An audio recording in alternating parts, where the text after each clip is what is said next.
Sometimes the cruelest wounds come from those who should protect us most. When grief leaves us vulnerable, family can become our greatest enemy, using our pain against us when we need compassion. Svala Eriksdottir learned this harsh truth when her husband's family punished her for speaking up after his death. They shaved her head and cast her out like a criminal, leaving her kneeling in the dirt while the village watched. She had lost everything: her husband, her home, her dignity, and now her hair. But fate works in mysterious ways. From the crowd stepped Bram Helgisson, a warrior everyone thought had died at sea. He saw her shame and recognized something deeper, a woman who deserved better than the cruelty she'd received. What happens when a man decides that enough is enough? Before we jump back in, tell us where you're tuning in from, and if this story touches you, make sure you're subscribed, because tomorrow I've saved something extra special for you. The morning had started like any other in the village of Eldarstrand, nestled between towering fjords where the North Sea crashed against ancient cliffs. Svala Eriksdottir had risen before dawn, as was her custom, to tend the small fire in her modest dwelling and prepare the thin porridge that would sustain her through another day of grief. The iron wedding ring on her finger caught the firelight, a simple band that had once symbolized love and partnership, but now felt heavy as a shackle binding her to a past she could never escape. 6 months had passed since Erik Thornson drew his last labored breath, his hand growing cold in hers as winter winds howled through the gaps in their wooden walls. 6 months since the fever finally claimed the gentle man who had chosen her despite her lack of dowry, who had smiled at her morning songs and never raised his voice in anger. Erik had been weak in body but kind in spirit, and Svala had loved him for the safety he offered in a world where women were often treated as property to be traded or discarded. But safety, she had learned, was an illusion that died with the men who provided it. The Thornson family had barely waited for Erik's body to grow cold before they began circling like ravens around fresh carrion. His older brother Gunnar, a man whose belly had grown soft from too much ale, and whose eyes held the calculating gleam of someone always looking for advantage, had been the first to voice what they all were thinking. "The woman has no claim here," he had declared at Erik's funeral feast, his words cutting through the ceremonial mourning like a blade through silk. "She brought no bride price, bore no sons. What right does she have to remain in a Thornson dwelling?" Astrid Thornson, Erik's sharp-tongued mother, had nodded her agreement with the satisfied smile of someone seeing a long-held plan come to fruition. "We took her in out of kindness when Erik insisted on the match," she had said, her voice carrying the tone of someone discussing livestock rather than a grieving widow. "But kindness has its limits. She has proven herself barren, and now she proves herself ungrateful." Svala had listened to these pronouncements with growing horror, realizing that her husband's death had stripped away not just her companion, but every protection she had possessed. In the harsh world of the Norse settlements, a woman without male kinship was vulnerable to any cruelty her community chose to inflict. She had no father to speak for her. He had died when she was barely past childhood. No brothers to defend her on. No sons to ensure her place in the family line. She had only her voice, and that, she was learning, was considered more curse than blessing. The trouble had started 3 days after the funeral, when Gunnar announced his intention to sell Erik's small plot of land to a neighbor.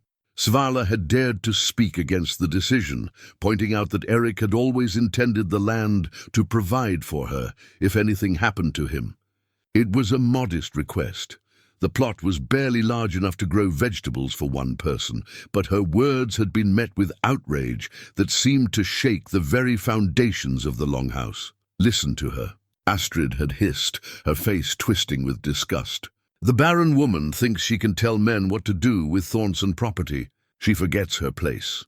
But Svala had not forgotten her place. She had simply hoped that grief might soften their hearts, that the memory of Erik's kindness might inspire them to show mercy to his widow. Instead, her words had been twisted into evidence of her unworthiness, her grief interpreted as greed, her hope branded as arrogance. The campaign against her had been methodical and cruel.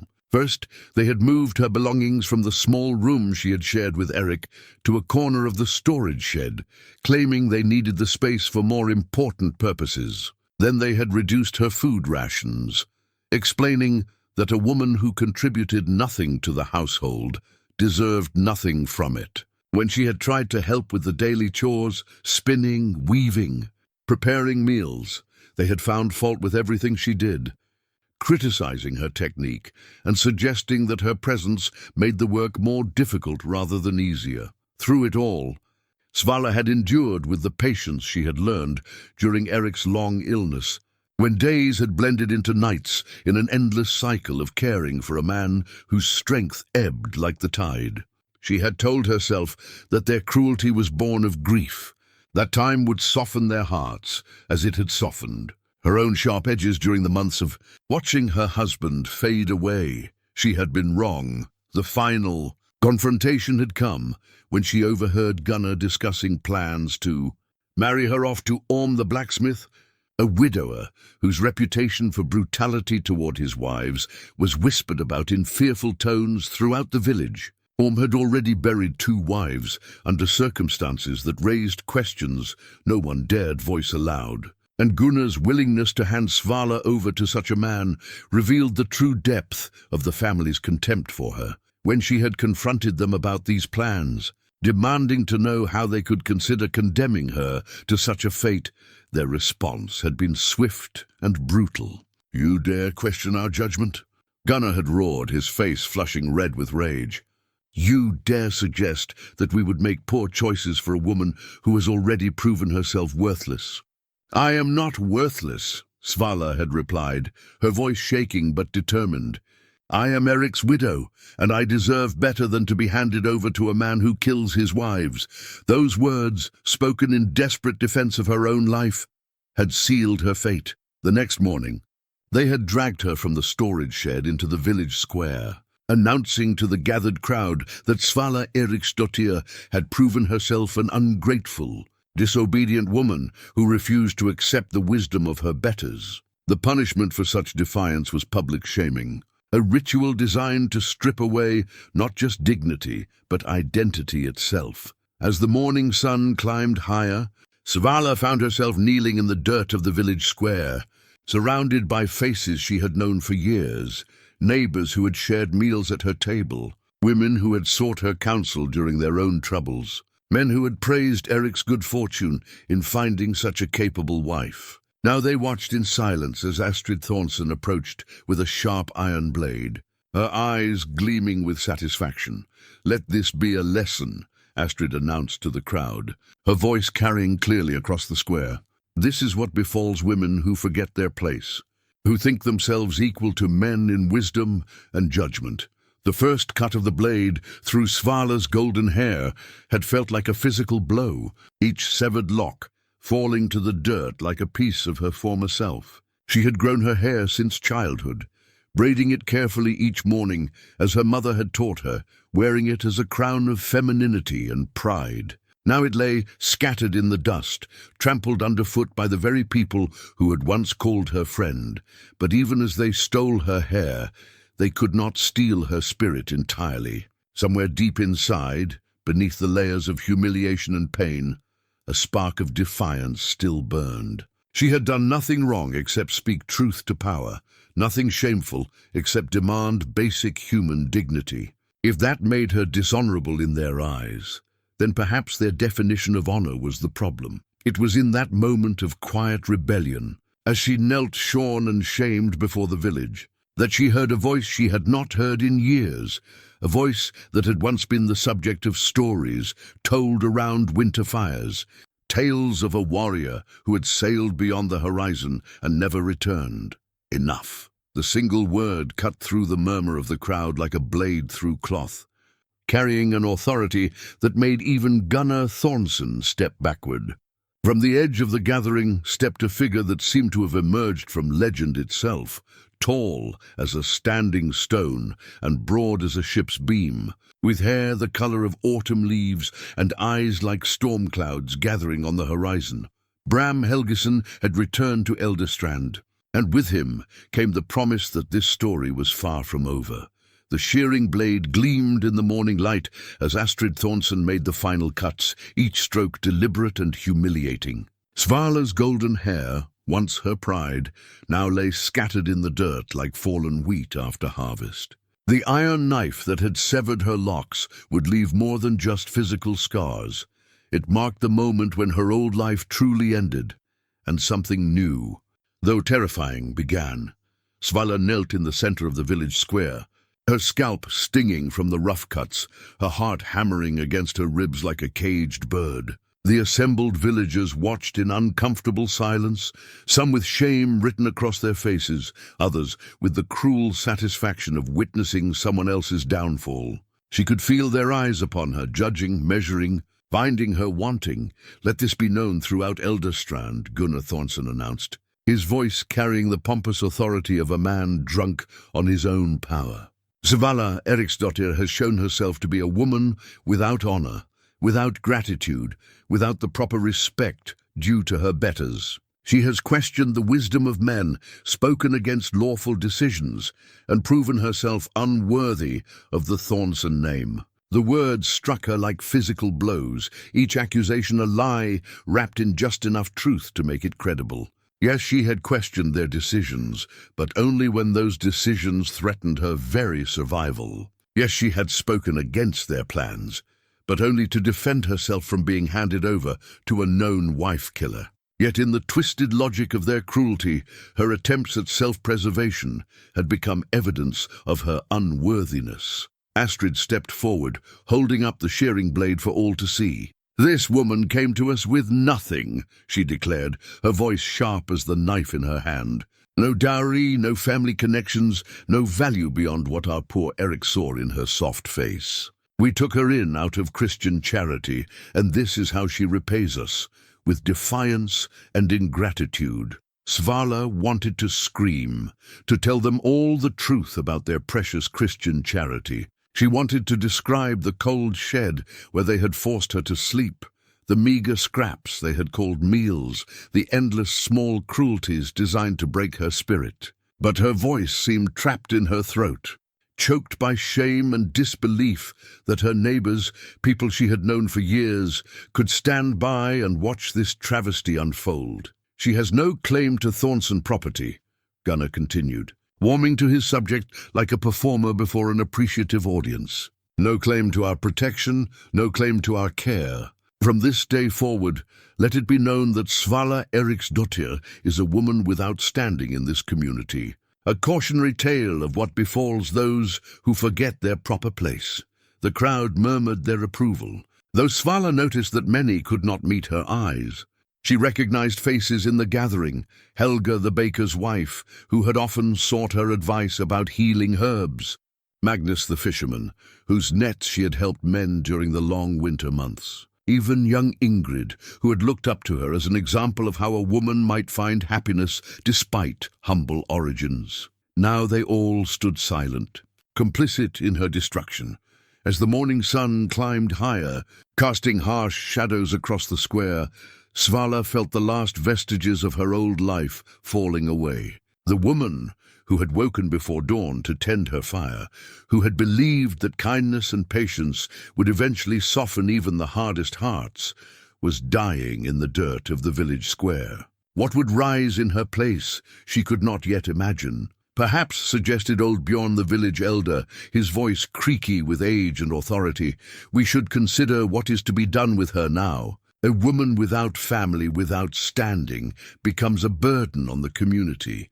Svala's blood ran cold at the implication in his words. In their society, women without male protection often faced fates worse than death, sold into slavery, abandoned to starve, or simply driven out to face the wilderness alone. She began to understand that this public shaming was not just punishment, it was preparation for something far worse. "Orm the blacksmith has expressed interest," Gunnar said with a smile that made Svala's stomach turn. He's in need of a woman to tend his household, and he's not particular about her circumstances. The crowd shifted uncomfortably at this pronouncement. Everyone knew what had happened to Orm's previous wives, even if no one dared speak of it openly. To hand Svala over to such a man was essentially a death sentence, delivered with the veneer of legal propriety. It was in that moment of despair, as she knelt in the dirt, contemplating a future too horrible to imagine, that a voice cut through the murmur of the crowd like a sword through silk. Enough. The single word carried such authority, such quiet menace, that the entire square fell silent. Svala raised her head, blinking through tears she hadn't realized she was shedding, and saw a figure emerging from the crowd that made her heart stop. Bram Helgisson stood at the edge of the gathering like a force of nature given human form. He was taller than she remembered from the stories, broader across the shoulders, with the kind of presence that made other men step aside without conscious thought. His hair, the color of autumn leaves touched with silver, hung past his shoulders, and his eyes, storm-grey and unflinching, surveyed the scene with the cold assessment of a predator evaluating prey. But it was not his size that made the crowd fall back in awe and fear. It was the recognition of who he was, what he represented. Bram Helgisson, the warrior whose deeds had become legend, the man they had all believed lost to the sea years ago. His return was like watching a ghost step out of the realm of stories and into their mundane world. "Bram?" Magnus the fisherman whispered, his voice barely audible. "Is it truly you?" Bram's gaze swept across the assembled villagers, taking in their shocked faces, their guilty postures, the evidence of what they had been doing. When his eyes finally settled on Svala, kneeling shorn and humiliated in the center of the square, something dangerous flickered in their depths. "I returned to Elderstrand after years at sea," he said, his voice carrying easily across the square despite its quiet tone. "And this is what I find. A village that tortures widows for sport." Gunnar, to his credit, tried to salvage some authority from the situation. "This is Thornson family business," he blustered, though his voice lacked its earlier confidence. "The woman has shown herself unworthy of—" "The woman," Bram interrupted, "has a name, and from where I stand, it appears that it is not she who has shown herself unworthy." He began walking toward the center of the square, and the crowd parted before him like water before the prow of a ship. Each step was measured, deliberate, and somehow conveyed more threat than a dozen shouted challenges. When he reached Svala's side, he knelt in the dirt beside her, heedless of the fine cloth of his travel-stained cloak. "Svala Eriksdottir," he said, and hearing her name spoken with such respect after hours of degradation nearly broke her composure entirely. "I knew your husband. Erik was a good man, and he spoke of you with great fondness during the brief time I knew him." Svala stared at him in confusion, trying to understand how this legendary figure could have known her gentle, unremarkable husband. But before she could ask, Bram was rising to his feet, offering her his hand. "You're coming with me," he said, the words carrying the weight of an oath rather than a request. The square erupted in shocked murmurs, but Bram's attention remained focused solely on Svala. She looked up at his outstretched hand, scarred from countless battles, steady as granite, and realized that he was offering her something she had thought lost forever, a choice. With trembling fingers, she reached up and took his hand, allowing him to help her to her feet. As she stood still unsteady from shock and humiliation, Bram removed his own cloak and wrapped it around her shoulders, the wool still warm from his body and smelling of sea salt and distant shores. "Who dares?" Gunnar demanded, though his bluster could not hide the uncertainty in his voice. "By what right do you interfere in lawful punishment?" Bram turned to face him, and the temperature in the square seemed to drop several degrees. "By the right of someone who recognizes injustice when he sees it," he replied, "and by the right of someone who has the strength to do something about it." Without another word, he placed his hand on Svala's back and began walking toward the edge of the square. The crowd parted before them, no one willing to challenge the returning warrior. As they reached the perimeter of the gathering, Bram paused and looked back over his shoulder. "Let it be known," he called out, his voice carrying to every corner of the square, that Svala Eriksdottir is under my protection. Any who would harm her will answer to me, and with that declaration, he led her away from the square, away from the life that had been torn from her, and toward an uncertain future that nevertheless glittered with possibility. The sea-worn cloak wrapped around Svala's shoulders felt like armor against the world's cruelty. The weathered woolen fabric, darkened by salt spray and softened by countless storms, carried stories in its fibers, tales of distant shores, foreign markets, and battles fought beneath alien stars. As Bram led her away from the village square, she pulled the cloak tighter around herself, drawing comfort from its weight and the lingering warmth of the man who had worn it. They walked in silence through the winding paths that led from Elderstrand toward the forested hills beyond the settlement. Svala's legs felt unsteady beneath her, whether from shock, exhaustion, or the simple disbelief that someone had actually intervened on her behalf. Every few steps, she found herself glancing back toward the village, half expecting to see Gunnar and his supporters pursuing them with weapons drawn. But the path behind them remained empty, and gradually she began to understand that her rescue was real. "Where are we going?" she finally managed to ask, her voice barely above a whisper. The words felt strange in her throat. It had been so long since anyone had cared about her questions or considered her worthy of explanation. Bram glanced at her, noting the way she flinched slightly when he turned his attention her way. "Somewhere safe," he replied, his tone gentle despite the underlying strength in his voice. "Somewhere you can rest and recover from what they did to you." The kindness in his words threatened to break the careful control she had maintained throughout the morning's ordeal. Svala bit down hard on her lower lip, determined not to dissolve into tears in front of this man who had already seen her at her most vulnerable. She had cried enough for one day, for one lifetime perhaps. As they climbed higher into the hills, the sounds of the village faded behind them, replaced by the whisper of wind through pine branches and the distant cry of seabirds. The forest here was old and deep, filled with trees that had stood since before the first Norse settlers had arrived in these fjords. There was something peaceful about the ancient silence, something that helped ease the tight knot of humiliation that had lodged itself in Svala's chest after what felt like hours of walking, though the sun had moved only slightly across the sky. Bram led her off the main path onto a smaller track that wound between moss-covered boulders and stands of birch trees. The trail was barely visible, marked more by the absence of undergrowth than by any deliberate clearing, and Svala realized that few people had ever passed this way. "How do you know about this place?" she asked, surprised to find her voice growing stronger with each word she spoke. "I spent time here years ago," Bram replied, pushing aside a low-hanging branch to clear her path.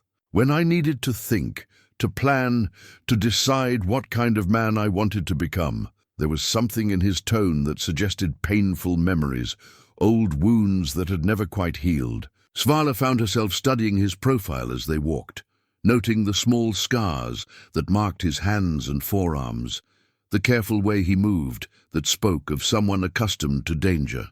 This was not a man who had lived an easy life, despite whatever legends had grown up around his name. The shelter, when they finally reached it, was more substantial than she had expected. Built into a natural depression between two large granite outcroppings, the structure was partly dug out, partly wooden construction, designed to be nearly invisible from a distance. Someone had put considerable thought and effort into its creation, making it warm, dry, and defensible. "You built this?" Svala asked, impressed despite herself. Bram nodded as he pushed open the low wooden door. "Years ago, when I first realized I might need a place to retreat from the world.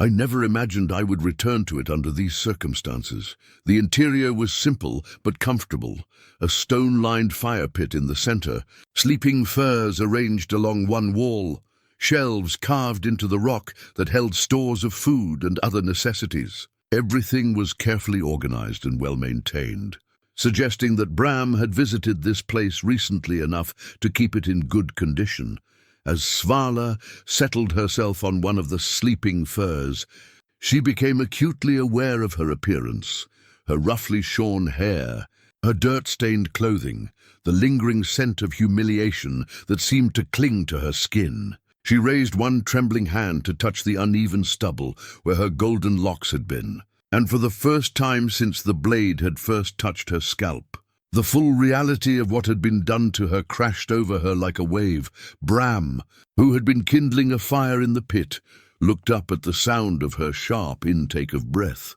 When he saw her touching her ravaged hair, his expression darkened with an anger that somehow managed to be both frightening and comforting. "They had no right," he said quietly, his voice carrying the kind of controlled fury that was far more dangerous than any shouted rage. "What they did to you was not justice. It was cruelty dressed up in the clothes of law." Svala's hand dropped to her lap, and she found herself looking directly into his storm-grey eyes, for the first time since he had lifted her from the dirt of the village square. "Why?" she asked, the simple word carrying the weight of a dozen questions. Why had he helped her? Why had he returned to Elderstrand? Why was he being kind to a woman the entire village had declared worthless? Bram was quiet for a long moment, feeding small sticks to the growing fire as he considered his answer. When he finally spoke, his words carried the weight of hard-won wisdom. "Because I know what it feels like to be judged and found wanting by people who have never walked in your shoes," he said. "Because I have seen too much of the world to believe that might makes right, or that the opinions of small-minded people determine anyone's true worth." The fire began to catch in earnest, filling the small shelter with warmth and dancing light. Svala pulled the sea-worn cloak tighter around her shoulders, drawing comfort from its protection and from the steady presence of the man who had given it to her. "I don't understand any of this," she admitted, her voice barely audible above the crackling of the flames. "This morning I woke up in a storage shed, and now I'm sitting in a hidden shelter with a man who was supposed to be dead. It feels like something from one of the old stories." Bram's lips curved in what might have been the beginning of a smile. "The old stories always begin with someone's world being turned upside down," he pointed out. "The question is, what kind of story this turns out to be, tragedy or triumph?" As the afternoon light filtering through the doorway began to fade toward evening, Svala found herself studying the man who had rescued her from what might have been a fate worse than death. There was something about Bram Helgisson that defied easy understanding, a complexity that suggested depths she could not yet fathom. He was clearly a warrior, but he tended the fire with gentle hands. He spoke with the authority of someone accustomed to command. But he had knelt beside her in the dirt without concern for his own dignity. Most puzzling of all, he had claimed to know Eric, her gentle husband, who had never left Elderstrand in his entire life. How could a legendary warrior and a simple village man have crossed paths? And what did that connection mean for her own uncertain future? As darkness settled over the forest and the fire burned down to comfortable coals, Svala realized that for the first time in months, perhaps years, she felt something approaching safety. It was a fragile feeling, as delicate as new ice on a winter pond, but it was real. Tomorrow would bring new challenges, new questions, new uncertainties. But tonight, wrapped in the warmth of a stranger's cloak and protected by his strength, she could finally allow herself to rest. Dawn came softly to the hidden shelter, filtering through the canopy of ancient pines in gentle golden shafts that slowly chased away the shadows of night. Svala woke to the unfamiliar comfort of genuine warmth, sleeping furs that held heat instead of the thin blanket she had been allowed in the Thornson storage shed, a fire that had been carefully banked to burn through the night, and the reassuring presence of someone who had chosen to protect rather than harm her. Bram was already awake, sitting cross-legged near the fire with something in his hands, his attention focused on his work with the kind of concentration she remembered seeing in her father when he crafted tools for their small farm. As her eyes adjusted to the morning light, she realized he was carving something from a piece of pale wood. his knife moving with practiced precision. "Good morning," he said without looking up from his work, somehow knowing she was awake, despite her attempt to remain quiet. "How did you sleep?"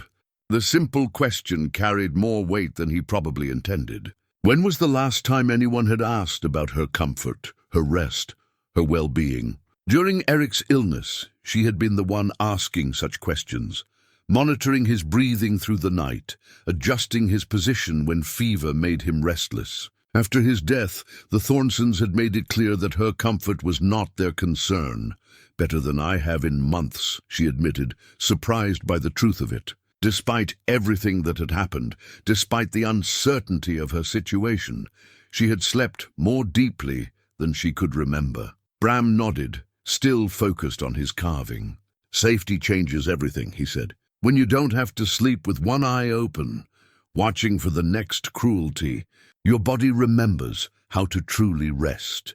There was something in his tone that suggested personal experience with such vigilance, and Svala found herself wondering what kind of life had taught him to understand such things. She sat up carefully, pulling his cloak around her shoulders like a protective cocoon, and studied his profile in the morning light. "What are you making?" she asked, genuinely curious. For the first time since she had awakened, Bram looked up from his work, and she was struck again by the storm-grey intensity of his eyes. "Something you need," he said simply, holding up the piece of wood for her inspection.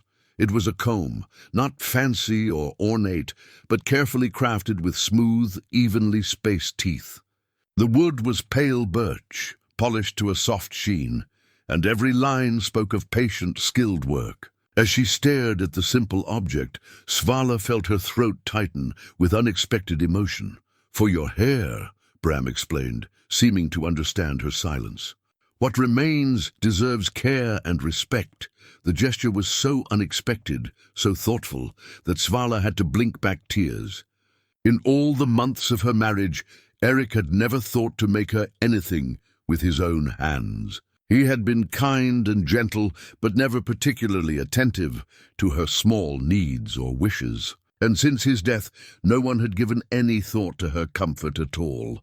"I don't know what to say," she whispered, accepting the comb with hands that trembled slightly. "You don't have to say anything," Bram replied, returning his attention to banking the fire for the day. "It's just a comb." But it wasn't just a comb, and they both knew it. It was the first gift she had received since Eric's death, the first sign that someone saw her as worthy of consideration and care. More than that, it was a symbol of dignity restored, an acknowledgement that even shorn and shamed, she was still a woman deserving of respect. As she ran her fingers over the smooth wood, Svala found her voice, returning along with her courage. "You said you knew Eric," she said. "How is that possible? He never traveled beyond the neighboring villages, never spoke of meeting anyone like you." Bram was quiet for a moment, and she wondered if she had overstepped some boundary by asking. But when he spoke, his voice was thoughtful rather than defensive. "I met your husband 3 years ago during one of my returns to these waters," he said. "I had put into Eldastran for repairs to my ship. Storm damage that needed attention before I could continue my journey. Eric was working as a carpenter's assistant then, and he helped with the repairs. The revelation surprised her. Eric had indeed worked with the village carpenter before their marriage, but he had never mentioned meeting any foreign warriors or helping repair ships. Then again, Eric had been a modest man who rarely spoke of his own accomplishments. "We talked while he worked," Bram continued. "He was curious about the world beyond these fjords, asked questions about the places I had seen, the peoples I had encountered. But mostly he talked about you." Svala's breath caught in her throat. "About me?" "About the woman he hoped to marry," Bram confirmed, a slight smile playing at the corners of his mouth. "He was worried that his family wouldn't approve of the match, that they would consider you beneath their station. He asked my advice about how to convince them." The irony was so bitter it almost made her laugh. Eric had worried about his family's approval of their marriage, had sought counsel from a stranger about how to win their acceptance. In the end, it hadn't mattered. They had tolerated her while Erik lived, but their true feelings had emerged the moment he was no longer there to protect her. "What did you tell him?" she asked. "I told him that a man who truly loves a woman finds a way to protect her from those who would do her harm," Bram said, his voice carrying a note of regret. "I told him that sometimes you have to choose between family approval and doing what's right." Svala absorbed this in silence, understanding now why Bram had intervened on her behalf. He had made a promise to a dead man, perhaps without realizing it. A promise to look after the woman Erik had loved but failed to protect. "He was a good man," she said finally.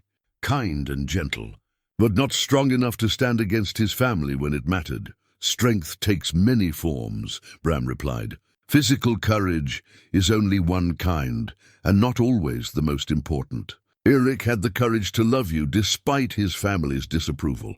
That counts for something." As the morning progressed, they settled into a comfortable routine that felt surprisingly natural. Bram shared his simple breakfast of dried fish and hard bread, apologizing for the rough fare, but explaining that he had not expected to be hosting a guest. Svala found herself eating with genuine appetite for the first time in weeks, not because the food was particularly good, but because it was offered freely, without grudging calculation or resentful commentary. She used the carved comb to smooth her remaining hair, trying to make some order from the chaos the Thornsons had created. The wood felt warm and smooth in her hands, and each stroke seemed to restore a small piece of her dignity. "Thank you," she said as she worked, meaning far more than just the comb. Bram understood. "You don't need to thank me for treating you like a human being," he said. "That should be the minimum anyone expects." But Svala knew better. After months of systematic cruelty, basic human decency felt like a miracle. As she sat in the warm morning light, using a comb carved specially for her by a man who barely knew her, she began to believe that perhaps her story was far from over. Perhaps it was just beginning. 3 days passed in the peace of the hidden. Shelter before the past reached out to shatter Svala's fragile sense of security. She had been helping Bram organize his supplies, marveling at the careful way he maintained his possessions when her fingers brushed against something unexpected tucked beneath a pile of traveling gear. The parchment crackled softly as she pulled it free, and her heart nearly stopped when she recognized the careful script. Erik's handwriting. Her dead husband's words, preserved in ink and hidden away like a guilty secret. "What is this?" she whispered, holding the letter as if it might bite her. Bram looked up from where he had been sharpening his knife, and something in his expression told her he had been expecting this moment. "A letter Erik asked me to hold," he said quietly. "He made me promise to give it to you if anything happened to him, but only if his family proved to be problematic." Svala's hands trembled as she unfolded the parchment. Erik's letter. The final words of a man who had apparently understood his family's true nature better than she had ever realized. As she began to read, her husband's voice seemed to whisper from beyond the grave, carrying truths that would have changed everything had she known them while he lived. "My beloved Svala, if you are reading this, then I'm gone, and my family has shown their true faces at last. I pray that I am wrong, that grief will soften their hearts rather than harden them, but I fear I know them too well to hope for such mercy. I have been a weak man. Beloved, I have loved you with all my heart, but I have lacked the courage to defend you as you deserved. I told myself that keeping peace with my family was the wise course, that avoiding conflict would protect us both. I see now that my cowardice has left you vulnerable to their cruelty." The words hit her like physical blows. Erik had known. All along, he had understood what his family thought of her, what they planned for her future. And yet he had said nothing, done nothing to prepare her or protect her. "They resent you because you are everything they are not. Kind where they are cruel, generous where they are grasping, honest where they are false. Your very existence shames them, and they will not tolerate that shame once I am no longer here to shield you from their hatred. I know my brother Gunnar plans to dispose of you quickly, probably by marrying you off to someone who will make your life a misery. I know my mother has always despised you for winning my heart without bringing wealth to our family. I know they see your gentle nature as weakness, your loyalty as foolishness. They are wrong about you, beloved. You are stronger than all of them combined, though you may not realize it yet. The strength to endure their cruelty during my illness, the grace to care for a dying man while his family made your life a torment. These are not the qualities of a weak woman. Svala had to stop reading as tears blurred her vision. Erik had seen it all, every slight, every cruelty, every small humiliation his family had inflicted upon her. And he had done nothing but watch and write letters. I have left instructions with this letter's bearer about certain resources that may help you if my family proves as merciless as I fear they will. Gold hidden where they will never think to look. Documents that prove your right to certain properties. Evidence of their own misdeeds that might give you leverage if you need it. But more than that, I have arranged for you to have a protector, someone who understands the value of loyalty and the importance of defending those who cannot defend themselves. Trust him, beloved. He is a better man than I ever was, and he will not fail you as I have. I go to my grave with many regrets, but the greatest is that I did not have the courage to love you as boldly in life as I do in these final words. You deserved a husband who would stand against the world for you. Instead, you got a man who loved you quietly and hoped that would be enough. It was not enough. I pray that someday you will forgive me for that failure. Your devoted husband, Erik. The letter fell from Svala's nerveless fingers as the full weight of revelation crashed over her. Erik had known everything and had arranged for Bram to rescue her. This was not the chance encounter she had believed, not the spontaneous intervention of a stranger moved by pity. This was a plan set in motion by a dying man's guilty conscience. You knew, she said, her voice barely above a whisper. You knew you would find me in that square, knew what they would do to me. Bram's expression was carefully neutral, but she could see the tension in his shoulders, the way his hands had stilled on his blade. Erik suspected what might happen, he admitted. He asked me to watch over you, if his fears proved justified. The anger that rose in Svala's chest surprised her with its intensity. For days, she had been grateful for Bram's intervention, touched by what she thought was his spontaneous compassion. Now she learned it was all arranged, all planned by a husband too weak to protect her in life, but somehow strong enough to manipulate her fate from beyond the grave. So this is all duty to you, she said, the words coming out sharper than she intended. An obligation to a dead man. I wondered why someone like you would trouble yourself with someone like me. That's not, Bram began, but she cut him off. Were you paid? She demanded, rising to her feet with the letter clutched in her fist. Did my husband leave you gold to ease his conscience? To make up for the years he watched his family torment me and said nothing. Bram set down his knife and stood as well, his movements careful and deliberate. Your husband was dying, he said quietly. He was terrified of what would happen to you, and he had no power to prevent it. He did what he could, with the time he had left. He could have warned me, Svala shouted, months of suppressed rage finally finding voice. He could have told me what they were planning, could have helped me prepare, instead of leaving me to discover their hatred after he was safely in his grave. The accusation hung in the air between them like a blade, and Svala immediately regretted her outburst. But the anger felt too good to release, too cleansing, after so many months of swallowing her pain and accepting blame for things that were not her fault. Bram was quiet for a long moment, studying her flushed face and blazing eyes. When he finally spoke, his voice carried a note of something that might have been approval. There she is, he said softly. The woman Erik told me about, the one with fire in her heart and steel in her spine. I was beginning to wonder if the Thornsons had broken her completely. The unexpected response deflated her anger as quickly as it had risen, leaving her feeling empty and confused. What do you mean? I mean that anger is good, Bram said, moving closer but stopping just outside her reach. It means you're remembering who you are beneath all their cruelty. The woman who knelt in that square was barely alive, a ghost of someone who had given up hope. But this woman, The one who can rage at injustice and demand answers. She's someone worth saving. Svala stared at him, trying to understand what he was telling her. You wanted me to be angry? I wanted you to feel something other than shame, he replied. Anger at your husband for failing you, anger at his family for their cruelty, anger at me for not telling you the whole truth sooner. Any of it is better than the broken acceptance you wore like armor when I found you. As his words sank in, Svala felt something shift inside her chest, a loosening of knots she hadn't even realized were there. The anger was still present, but it no longer felt like a foreign invader in her heart. It felt like part of her, like something that belonged there. Erik was wrong about one thing, Bram continued, his storm-grey eyes holding hers steadily. He said I was a better man than he was. The truth is, I'm a more selfish one.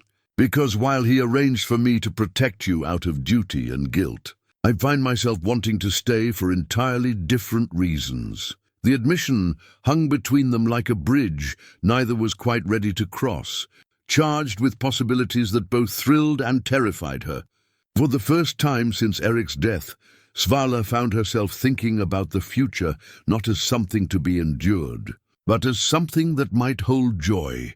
The silver Thor's hammer pendant caught the firelight as Bram lifted it from around his neck, the ancient symbol gleaming against his weathered palm. Svala watched in fascination as he examined the amulet that had clearly traveled with him across countless seas and through numerous battles. The silver was worn smooth in places by years of handling, and tiny runes etched along its edges spoke of protective magic older than memory. This belonged to my grandfather, Bram said quietly, his thumb tracing the familiar curves of the hammer's head. He wore it through 40 years of raiding and trading, through storms that should have killed him and battles that claimed lesser men. When he died, he passed it to my father, who wore it until his own death. And then it came to me. 2 weeks had passed since the revelation of Erik's letter, and the anger Svala had felt had gradually transformed into something more complex, a mixture of grief, understanding, and a growing awareness of the man who shared her exile. Her hair had begun to grow back, soft golden stubble that caught the light when she moved, and with it had come a return of confidence she had thought lost forever. "Why are you telling me this?" she asked, though something in his manner suggested she already knew the answer. Bram's storm-grey eyes met hers across the small fire that had become the center of their shared world. "Because I want you to have it," he said simply. "Not as Erik's widow, not as someone I was asked to protect, but as the woman I have come to." He paused, seeming to search for the right words. "As someone I care about for her own sake." The weight of his admission settled between them like a physical presence. Over the past fortnight, their relationship had shifted in ways both subtle and profound. What had begun as protector and protected had evolved into something deeper, partnership, companionship, and an attraction neither could entirely deny. Svala had found herself watching the way Bram moved with unconscious grace, noting the small kindnesses he performed without thought or expectation of gratitude. He had taught her to fish in the small stream that ran near their shelter, showing infinite patience as she struggled with the techniques. He had shared stories of distant lands and strange customs, painting pictures with words that made her hunger for experiences beyond the narrow confines of village life. More importantly, he had listened when she spoke, truly listened, not with the distracted attention Erik had often shown, but with the focused intensity of someone who found her thoughts and opinions genuinely interesting. When she had suggested improvements to their food storage or more efficient ways to organize their supplies, he had not dismissed her ideas as women's foolishness, but had implemented them with gratitude for her practical wisdom. "I cannot accept something so precious," Svala protested, though her eyes lingered on the pendant with unmistakable longing. "Your family heritage should not be given lightly. It should be given to someone who understands its meaning," Bram replied, rising from his seat beside the fire and moving to kneel before her. "This pendant represents protection, Svala, not just the magic worked into its silver, but the promise that whoever wears it will never face the world alone." His hands were gentle as he lifted the leather cord over her head, settling the pendant against her throat where it rested warm and solid. The weight of it felt significant in ways that had nothing to do with the silver itself. It was the weight of commitment, of belonging, of being chosen for something more than mere duty. "Bram," she whispered, her voice catching on his name. "I know this is complicated," he said, his hands still resting lightly on her shoulders. "I know you are still grieving your husband, still processing everything that has happened. I would never ask you to make decisions before you are ready." But even as he spoke of patience and waiting, the air between them crackled with tension that had been building for days. Svala found herself studying the strong lines of his face, the way the firelight played across his features, the startling gentleness in eyes that could look so fierce when he was angry. "What if I am ready?" she asked, the words emerging before she could lose her courage. "What if I have been ready for longer than I want to admit?" The question seemed to stop time itself. Bram's breath caught, and she could see the careful control he had been maintaining begin to fracture. When he spoke, his voice was rough with suppressed longing. "Then I would tell you that these have been the best weeks of my life," he said. "That watching you heal and grow strong again has been a privilege I never expected to receive. That somewhere along the way, protecting you stopped being about duty to a dead man and became about—" He never finished the sentence, because Svala reached up and touched his face, her fingers tracing the line of his jaw with wonder. The contact seemed to break whatever restraint he had been clinging to, and suddenly his mouth was on hers, gentle but insistent. Asking questions, she answered with her whole being. The kiss was nothing like the careful, respectful affection Eric had shown her. This was fire and storm, and the promise of adventures she had never dared imagine. When they finally broke apart, both breathing hard, Svala felt as though she had discovered a part of herself she never knew existed. "The village," she whispered against his lips, reality intruding on the moment. "They will not give up easily. Gunnar and the others, they will come looking eventually." Bram's expression darkened at the reminder of the outside world and its threats. "Let them come," he said, his voice carrying the kind of quiet menace that had made the crowd part before him in the village square. "I have been avoiding confrontation for too long, trying to live quietly and leave the past behind. But some things are worth fighting for." His words sent a thrill through her that was equal parts fear and excitement. This was not the Eric who had hidden from conflict and hoped problems would resolve themselves. This was a man who would stand and fight, who would protect what he valued regardless of the cost. "What are you saying?" she asked, though part of her already understood. "I am saying that we cannot hide forever," Bram replied, his hands moving to frame her face with infinite tenderness. "I am saying that it is time to stop running from who I used to be and start using those skills to build the life I want now." The Thor's hammer pendant lay warm against her throat, its ancient magic seeming to pulse with the rhythm of her heartbeat. As she looked into Bram's eyes, Svala realized that her transformation was nearly complete. The broken woman who had knelt in the village square was gone, replaced by someone stronger, fiercer, more whole than she had ever been. Tomorrow would bring new challenges, new dangers, new choices to make. But tonight, wrapped in the protection of Bram's strength and the promise of his love, she felt ready to face whatever came next. The pendant would remind her, always, that she was no longer alone. The sound of horses approaching through the forest shattered the peaceful morning like breaking glass. Svala dropped the fishing net she had been mending and looked toward Bram, who was already moving with the fluid grace of a predator sensing danger. His hand found the hilt of his sword without conscious thought, years of warrior instincts overriding the gentle routine they had built together. "Stay here," he commanded softly. But Svala was already shaking her head. "No more hiding," she replied, remembering his words from the night before. "Whatever comes, we face it together." The riders who emerged from the tree line were not the vengeful villagers they had expected. Instead, 3 men in fine woolen cloaks and well-maintained armor approached their hidden sanctuary, their bearing suggesting nobility rather than the rough justice of angry farmers. The leader, a greying man with the weathered face of someone accustomed to authority, dismounted with the careful movements of age and long experience. "Bram Helgisson," the man called out, his voice carrying across the clearing with unmistakable recognition. "My son, I had begun to fear I would never see you again." Svala felt the world tilt beneath her feet as she processed the words. Son. This man was claiming to be Bram's father, but that was impossible. Bram was a wandering warrior, a man without family or ties, someone who lived by his sword and his wits. Wasn't he? Bram's entire posture had changed at the sound of the man's voice. The easy confidence he wore like armor seemed to crack, revealing something vulnerable underneath. When he spoke, his voice carried notes of pain, anger, and unmistakable love. "Father," he said simply, the word holding years of complicated history.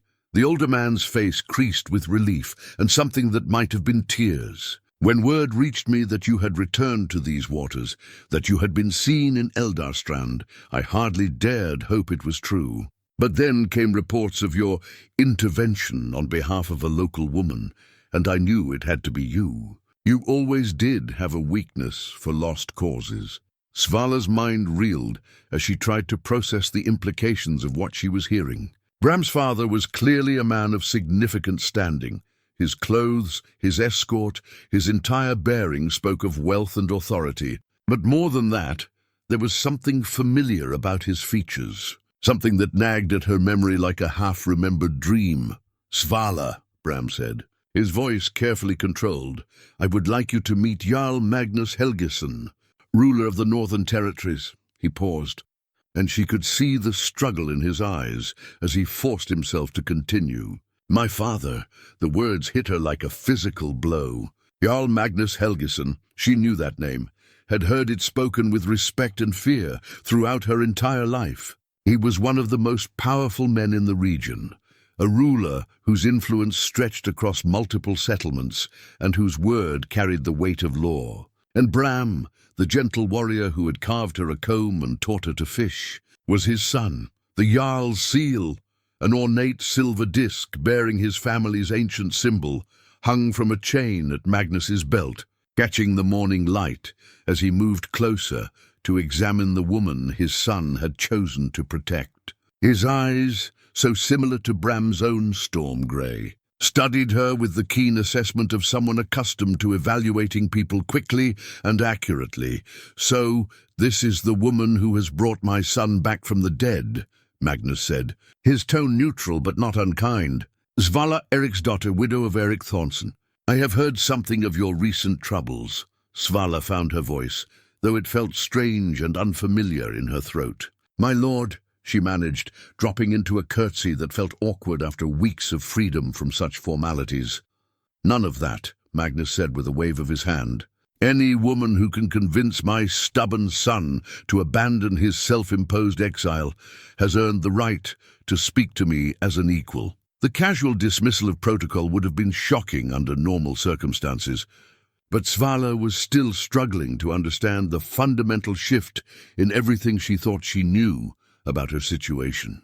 Bram wasn't just a warrior with a mysterious past. He was nobility, heir to power and wealth beyond anything she had ever imagined. "Why didn't you tell me?" she asked, turning to face Bram with hurt and confusion warring in her expression. Bram's jaw tightened, and she could see the internal battle he was fighting. "Because I'm not that man anymore," he said finally. "I left that life behind years ago, and I had no intention of reclaiming it." "What changed?" Magnus asked, his voice gentle despite the weight of authority behind it. "She did," Bram replied without hesitation, his eyes never leaving Svala's face. "Watching what they did to her, seeing the injustice of it, realizing that my comfortable exile meant nothing if I couldn't protect someone who mattered to me. It changed everything." Magnus nodded slowly, as if this answer satisfied some question he had been carrying. "The reports I received suggested that you made quite an impression on the good people of Eldarstrand. Word has spread throughout the region about the legendary warrior who returned from the dead to rescue a wronged woman. The story has grown in the telling, as such stories do." Svala felt a chill run down her spine at his words. "What kind of stories?" One of Magnus's escorts, a younger man with the sharp eyes of an intelligence gatherer, spoke up for the first time. "Stories that have reached the ears of the Thornton family, my lady, and stories that have made them concerned about the implications of your continued existence." The threat in his words was unmistakable, and Svala felt the familiar weight of fear settling on her shoulders. But this time, the fear was different. Not the helpless terror of a woman with no protection, but the sharp awareness of someone who had allies and options. "Let me understand this," Bram said, his voice dropping to the dangerous tone she had heard in the village square. "My father, the Jarl, is warning us that the Thornsons are planning some kind of retaliation." Magnus's expression grew grim. "More than that, I'm afraid. Gunnar Thornson has petitioned the regional council, claiming that you kidnapped his brother's widow and are holding her against her will. He's demanding your arrest and her return to face proper justice for her crimes against their family." The audacity of it took Svala's breath away. Not content with their original cruelty, the Thornsons were now attempting to use the law itself as a weapon against her. But this time they had made a crucial miscalculation. "Do they know who I am?" Bram asked, though his tone suggested he already knew the answer. "They do now," Magnus confirmed, "which is why they've escalated their petition to include charges of sedition and abuse of noble privilege. They're claiming that my son is using his position to interfere with lawful family governance." Bram laughed, but there was no humor in the sound. "Lawful family governance? Is that what they're calling it?" "The beautiful thing about being Jarl," Magnus said with a slight smile that reminded Svala powerfully of his son, "is that I get to decide what constitutes lawful governance in my territory. And I find myself very interested in hearing both sides of this particular dispute." As the implications of Magnus's words sank in, Svala realized that the entire game had changed. She was no longer a powerless widow at the mercy of cruel relatives and village prejudice. She was under the protection of the Jarl's heir, with the backing of one of the most powerful men in the region. But with that protection came new complications. New expectations, new questions about who she was and what she wanted from life. The simple clarity of her relationship with Bram, two people finding solace and love in shared exile, had been replaced by something far more complex. "There's more," Magnus continued, his expression growing serious. "The Thornsons have not been content to wait for legal resolution. There have been reports of armed men asking questions in the surrounding villages, searching for your hiding place. It seems they've decided to take justice into their own hands." Bram's hand moved to his sword hilt again, and this time he didn't let go. "How many men?" "Enough to be dangerous," Magnus replied, "which is why I came personally to bring you home, where you can be properly protected while we sort out this legal mess. Home." The word hung in the air between them, laden with implications that made Svala's head spin. Was she invited to this home? Did she want to be? And what would it mean for her relationship with Bram if she was suddenly thrust into the world of noble politics and court intrigue? As if reading her thoughts, Bram stepped closer to her side, his presence a solid anchor in the shifting uncertainty of the moment. "Whatever we decide," he said quietly, "we decide together. That hasn't changed." But looking at the Jarl's seal glinting in the morning light, Svala wondered if anything would ever be simple again. The ancestral sword felt different in Bram's hands than it had 3 years ago, when he had cast it aside in anger and disgust. Forged by mastersmiths 5 generations past, the blade carried the weight of history in its steel, the battles won by his forefathers, the oaths sworn upon its edge, the responsibilities that came with wielding it. As he lifted it from the place of honor above his father's hearth, Svala watched the transformation taking place before her eyes. This was not the gentle warrior who had carved her a comb and taught her to fish. This was Bram Helgisson, heir to the Jarl, accepting at last the role he had fled from in his youth. 3 days had passed since Magnus had brought them to his stronghold, a massive timber and stone fortress that commanded the mouth of the great fjord. 3 days of political maneuvering, strategic planning, and careful preparation for what everyone knew would be a decisive confrontation with the Thornton family and their supporters. Svala had spent those days in a state of wonder and growing unease. The Jarl's hall was unlike anything she had ever experienced. Vast spaces warmed by enormous hearths, tapestries that told stories of heroic deeds, servants who moved with quiet efficiency to anticipate every need. She had been given chambers fit for a noble lady, clothes of fine wool and silk, and the kind of deference she had never dreamed of receiving. But with luxury came complications. Court life, she was learning, was a delicate dance of alliances and obligations, where every word carried weight and every gesture could be interpreted as political statement. The other noble families who owed allegiance to Magnus had come to observe this drama firsthand, and their wives studied Svala with curious eyes, clearly wondering what made this common village woman worthy of the heir's attention. "Are you certain about this?" Svala asked, as Bram tested the sword's balance with practiced movements. "Once you take up that blade, there will be no going back to the simple life we shared in the forest." Bram paused in his exercises, the sword held motionless in his grip. "I was never going to be able to hide forever," he said quietly. "My father is aging, and these lands need strong leadership.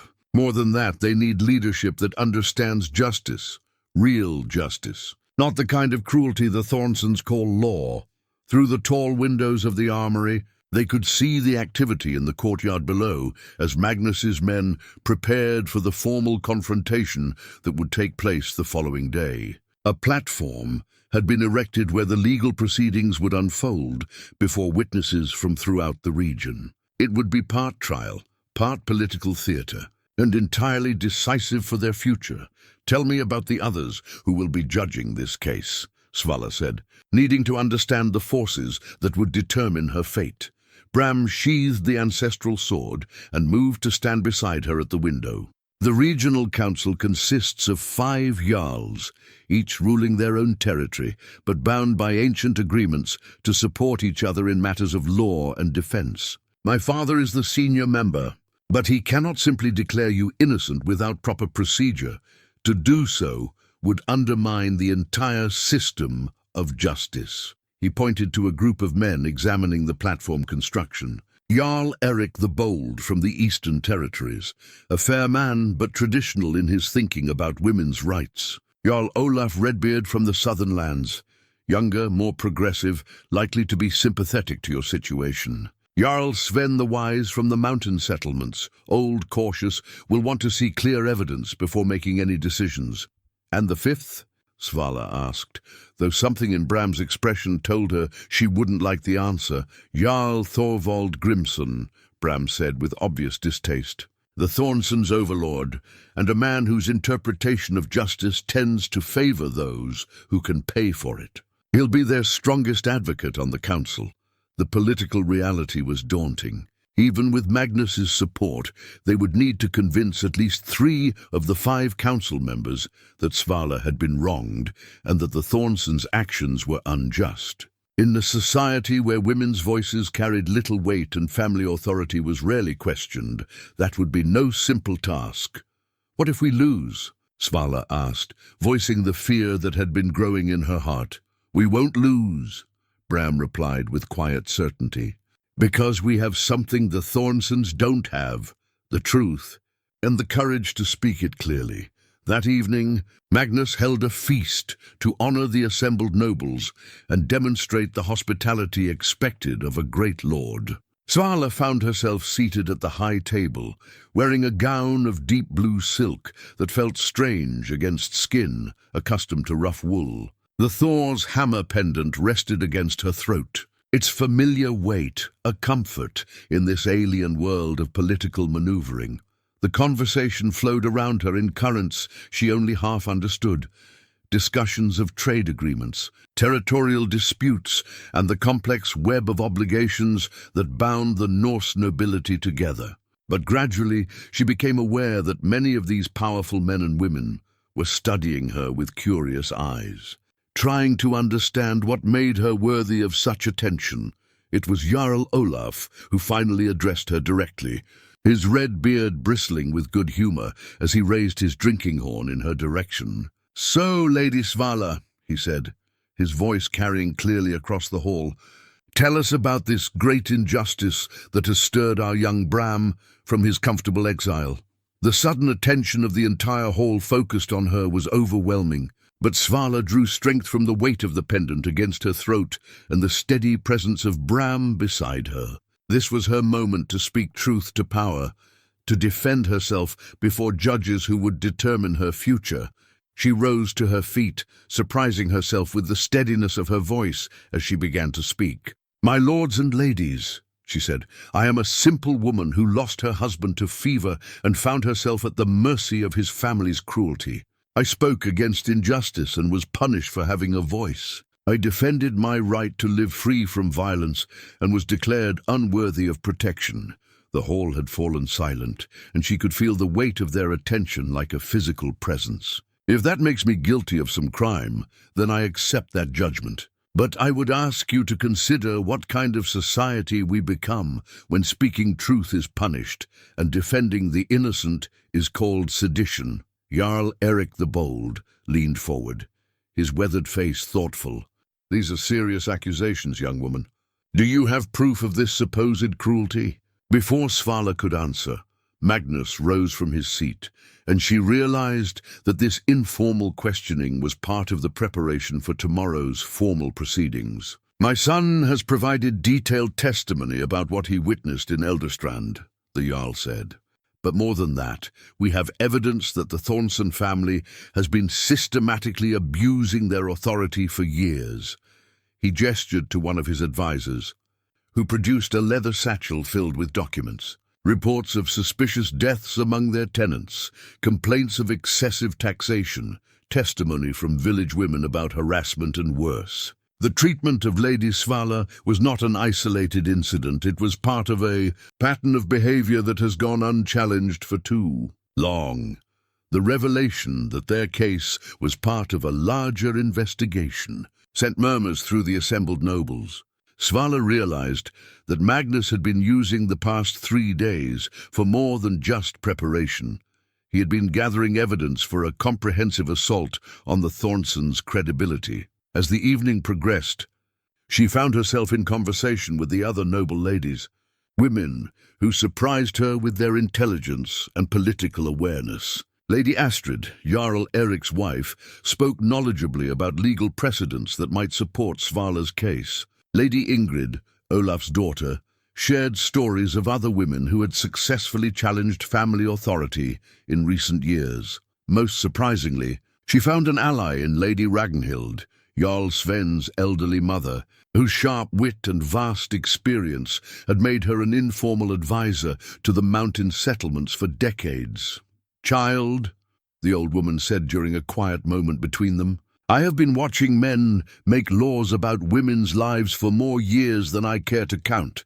Tomorrow will be your chance to remind them that we are not property to be disposed of at will." When the feast finally ended and the guests retired to their chambers, Bram walked Svala to her door, their footsteps echoing softly in the torch-lit corridors of the great hall. "How do you feel about tomorrow?" he asked, his voice gentle in the darkness. "Terrified," Svala admitted, "but also ready. For the first time in my life, I feel ready to fight for what I believe is right." Bram smiled, and in that expression she could see both the gentleman who had rescued her and the powerful lord he was becoming. "Then we will win," he said simply, "because justice backed by courage is the most powerful force in the world." As Svala settled into the luxury of her guest chambers, the ancestral sword, hanging in its place of honor above Bram's bed, seemed to gleam with promise in the firelight. Tomorrow would bring the greatest challenge of her life, but she no longer faced it alone. The woman who had knelt, shamed in the village square, was gone forever. In her place stood someone new, someone strong enough to demand justice and wise enough to understand that some battles were worth fighting regardless of the cost. The village assembly horn's deep, resonant call echoed across the great courtyard as dawn broke over the Jarl's stronghold. The ancient horn, carved from the tusk of a great whale and bound with silver rings, had summoned witnesses to matters of justice for over 2 centuries. Its voice carried weight that went beyond mere sound. It was the call of law itself, demanding that all who heard it bear witness to the proceedings that would unfold. Svala stood at the tall windows of her chamber, watching as people streamed into the courtyard from all directions. Word of the confrontation had spread throughout the region, drawing not just the nobility, but common folk who understood that the outcome would set precedents for how justice was administered in their own communities. Farmers, fishermen, craftsmen, and merchants gathered alongside warriors and nobles, all united by curiosity about the woman who had challenged the established order. The formal platform erected in the center of the courtyard dominated the space like an altar to justice. 5 ornate chairs sat upon it, waiting for the council of Jarls who would hear the case. Before them stood a smaller platform where the accused and accusers would present their testimony. Banners bearing the symbols of each ruling family fluttered in the morning breeze, their bright colors a stark contrast to the gravity of the occasion. "It's time," came Bram's voice from behind her, and she turned to find him fully dressed in the formal attire of his station. The sight took her breath away. This was Bram Helgisson as she had never seen him, every inch the noble air. Fine wool and silk replaced his traveling clothes, and the ancestral sword hung at his side like a badge of authority. Yet when she looked into his storm-grey eyes, she saw the same gentle strength that had first rescued her from despair. Svala smoothed the deep blue silk of her own gown, a garment that Lady Astrid had insisted would present the proper image before the council.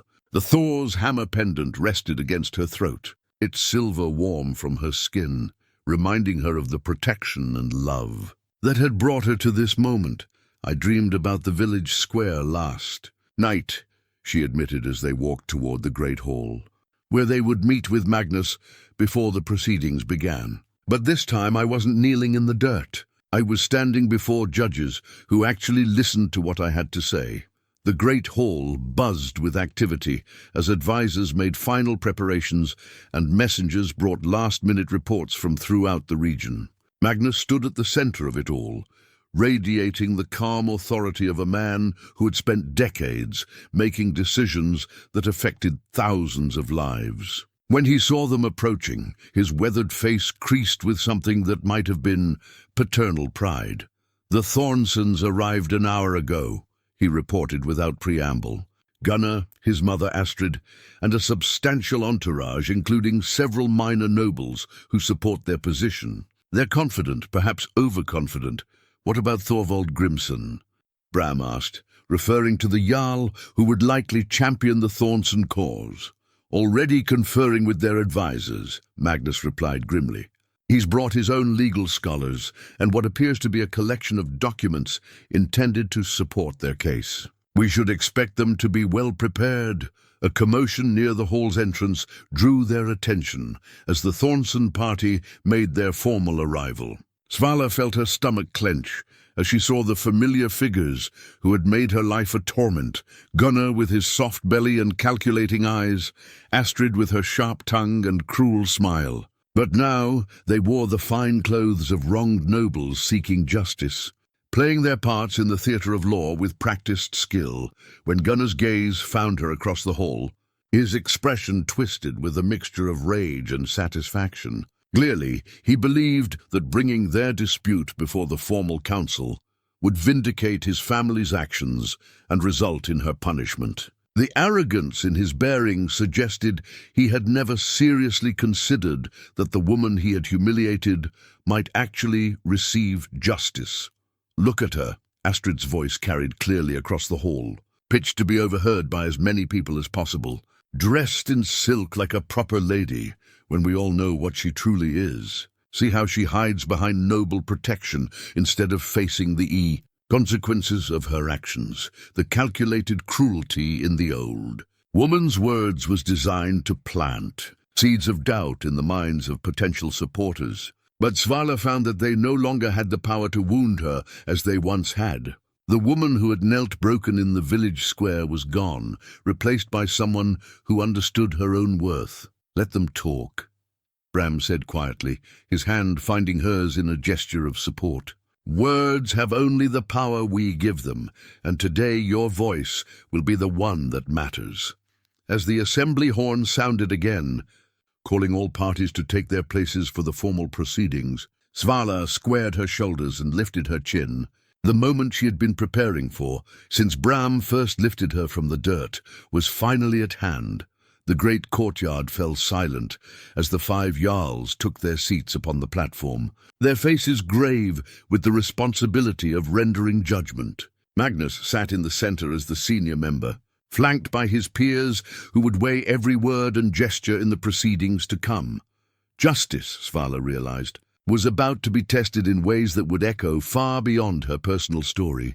The restitution gold gleamed in the morning sunlight as Magnus held the leather pouch aloft, its contents representing far more than mere compensation.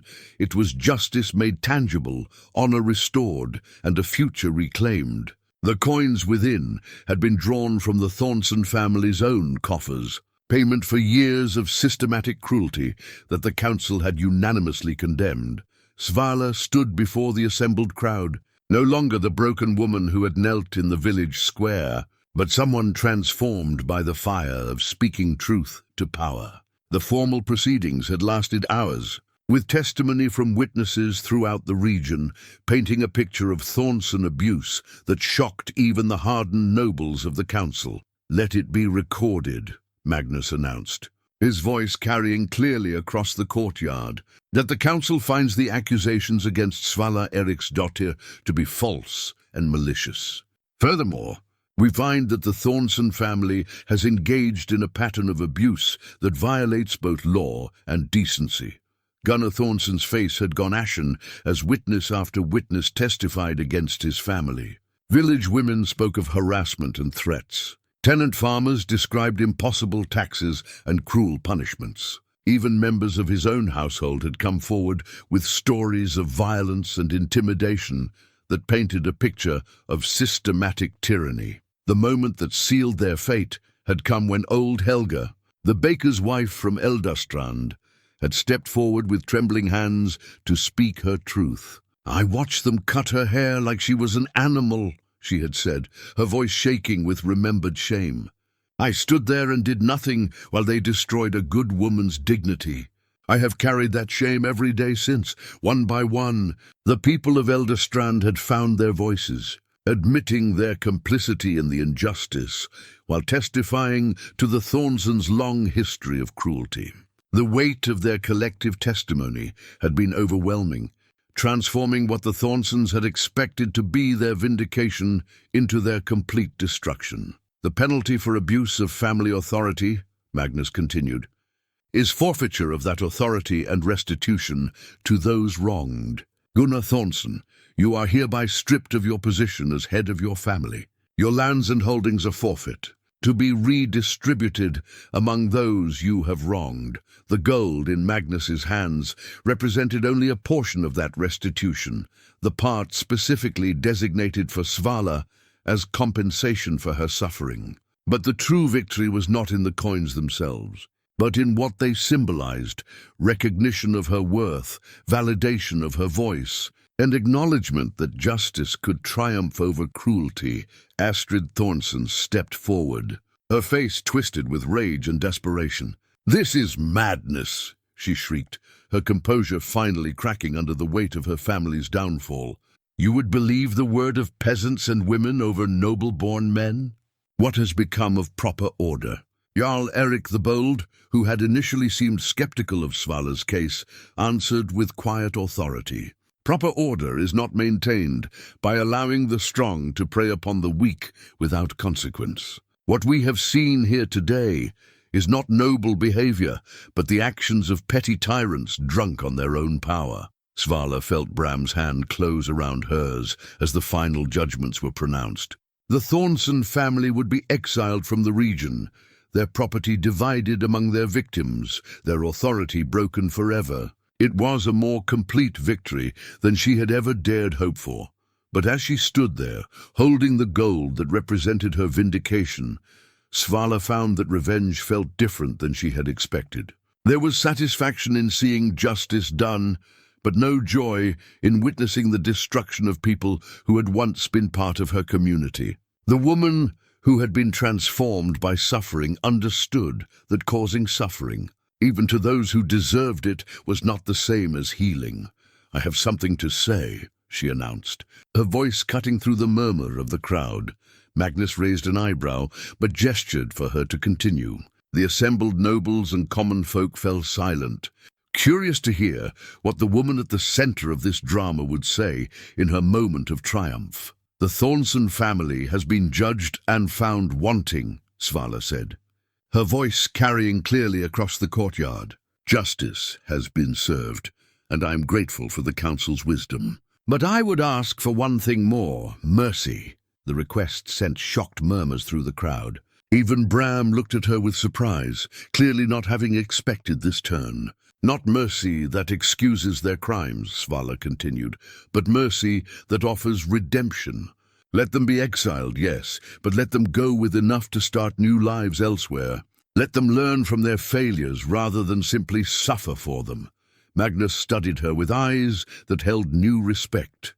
"You would show kindness to those who showed you none?" "I would show the kind of justice I hope to live under," Svala replied. "Justice tempered by wisdom, strength balanced by compassion. If we become as cruel as those we judge, what kind of victory have we truly won?" The restitution gold felt warm in her hands as Magnus placed it there, but it was the nods of approval from the assembled crowd that truly warmed her heart.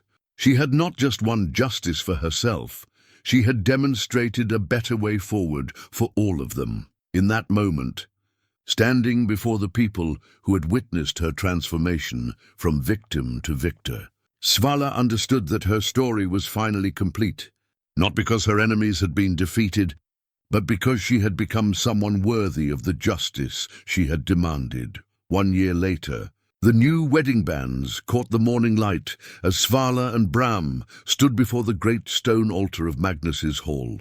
Their hands joined in a ceremony that celebrated not just their union, but the triumph of love over adversity. The matching silver rings had been forged from the melted remnants of Svala's old life. Eric's simple iron band transformed by fire and skill into something new and beautiful, just as she herself had been transformed by the trials that had brought her to this moment. Her hair, now grown back to its full golden length, was braided with ribbons of blue silk and adorned with small silver bells that chimed softly as she moved. The sound was like music, a joyful counterpoint to the solemn words of the marriage ceremony being conducted by the region's most respected Gothi. This was not the quiet, almost furtive wedding she had shared with Eric. This was a celebration witnessed by nobles and commoners alike, a public declaration that she was worthy of honor and happiness. The great hall had been transformed for the occasion, with tapestries depicting scenes of justice and redemption hanging from the massive timber beams. Tables groaned under the weight of feast preparations, and the air was filled with the scent of roasted meat, fresh bread, and the honey mead that would flow freely once the ceremony concluded. But for all the magnificence of the setting, Svala's attention was focused entirely on the man whose storm-grey eyes held hers with unwavering devotion. Bram wore the formal robes of his station, but the ancestral sword at his side was no longer a symbol of duty reluctantly accepted. It had become a tool for protecting those who could not protect themselves. In the months since the trial, he had used his authority to implement reforms throughout the region, establishing protections for widows and creating legal avenues for those who suffered under family tyranny. The gentle warrior who had carved her a comb had become a leader whose compassion was matched only by his determination to see justice done. Do you, Svala Eriksdottir, take this man as your husband, to stand beside him in good fortune and ill, to share his burdens and his joys, to be his partner in all things until the gods call you home? The Gothi intoned, his voice carrying the weight of ancient tradition. "I do," Svala replied, her voice strong and clear. The words felt different this time, not the desperate hope of a young woman seeking safety, but the confident choice of someone who knew her own worth and had chosen freely where to place her trust. "And do you, Bram Helgisson, son of Magnus, heir to these lands, take this woman as your wife, to protect and cherish her, to honor her wisdom and courage, to stand with her against all who would do her harm?" "I do," Bram replied, his voice carrying the same certainty that had marked his declaration in the village square all those months ago. "Before all witnesses, I pledge my life, my sword, and my heart to her service." As they exchanged the rings that symbolized their new beginning, Svala caught sight of familiar faces in the crowd. Helga, the baker's wife, beamed with tears of joy, having traveled from Elderstrand specifically to witness this moment. Several of the village women who had found their voices during the trial now stood proudly among the guests, no longer afraid to speak truth to power. Most surprisingly, she saw young Ingrid Thornson near the back of the hall, the only member of that family who had publicly condemned her relative's actions and asked to remain in the region under Magnus's protection. The girl's courage in breaking with her family had inspired others to examine their own complicity in systems of cruelty, creating ripples of change that continued to spread throughout the community. The ceremony concluded with the traditional sharing of mead from a silver horn that had belonged to Magnus's grandmother, its surface etched with runes of protection and prosperity. As Svala and Bram drank together, sealing their union before gods and witnesses, the assembled crowd erupted in cheers that seemed to shake the very foundations of the great hall. But it was during the feast that followed that the true meaning of their triumph became clear. At the high table, surrounded by the most powerful nobles in the region, Svala found herself consulted on matters of law and governance. Her insights, born from personal experience with injustice, were valued and respected. She had become not just the wife of the heir, but a voice for those who had previously been voiceless. "Lady Svala," said Jarl Erik the Bold during a lull in the festivities, "I have been thinking about your words at the trial, about justice tempered by wisdom. My own lands could benefit from such perspective. Would you consider advising my council on matters affecting the common folk?" The request was both honor and opportunity, a chance to ensure that other women would not suffer as she had suffered. "I would be honored," she replied, understanding that her story had become larger than her personal triumph. It had become a catalyst for broader change. As the evening wore on and the celebrations continued around them, Bram and Svala found a quiet moment on the great balcony overlooking the fjord. The same waters that had carried him away in exile now reflected the lights of their wedding feast, transformed from barrier to blessing. "Do you ever think about what would have happened if you hadn't returned that day?" Svala asked, leaning against his strong shoulder as they watched ships move like distant stars across the dark water. "Never," Bram replied without hesitation. "Some things are meant to be, written in the patterns of fate long before we understand our roles in the story." Svala touched the silver wedding band on her finger, feeling its warmth and weight. "Then this is not an ending," she said softly. "This is the beginning of the story we were always meant to tell together." In the distance, the assembly horn sounded once more, not calling witnesses to judgment this time, but announcing to all who would hear that justice, love and redemption had triumphed in the land. The woman who had once knelt broken in a village square now stood as lady of the realm, her voice strong, her future bright, and her heart finally, truly free. The greatest battles, she had learned, were not won with swords but with courage, compassion, and the simple refusal to accept that cruelty was the natural order of things. And this victory would echo through generations, inspiring others to stand up, speak out, and demand the justice that was every person's birthright.